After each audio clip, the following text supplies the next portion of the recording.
रवि ने अपनी green tea को चम्मच से हिलाया, एक घूंट लिया और मुंह बनाकर थूक दिया। ये तो घास जैसी टेस्ट कर रही है। उसने एक लंबी सांस ली, ब्रेक रूम से बाहर निकला और लिफ्ट का बटन दबाया।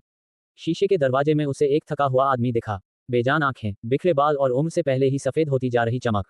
उसने अपनी घड़ी देखी। आज फिर वही बेकार की मीटिंग्स, जहां उसे बस हाँ में हाँ मिलानी थी। बस कुछ और साल, वह खुद से बोला। फिर मैनेजर, फिर डायरेक्टर, फिर शायद खुश रह पाऊंगा। जैसे ही उसने टी का एक और कड़वा घूंट लिया, एक बूढ़ा आदमी अचानक उसके बगल में आ खड़ा हुआ। उसने मुस्कुराते हुए कहा, टी पी रहे हो? पहले कॉफी पीते थे ना? रवि ने कंधे उचकाए। हाँ, तुम तो एकदम कॉफी वाले इंसान लगते हो, बूढ़े ने हंसते हुए कहा। मुझे लगता है किसी और ने तुम्हारे लिए यह फैसला किया होगा।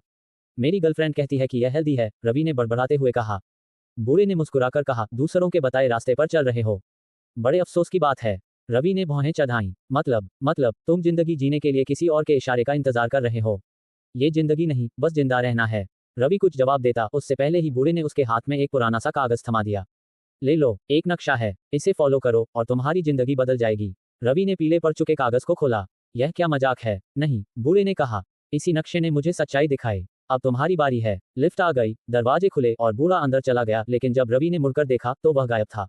कुछ दिन बाद जिज्ञासा ने रवि को हरा दिया। उसने छुट्टी ली, बैग पैक किया और नक्शे के हिसाब से चल पड़ा।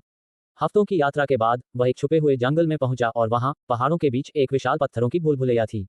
वह अंदर गया और जैसे ही उसने कदम रखा, प्रवेश द्वार गायब हो गया।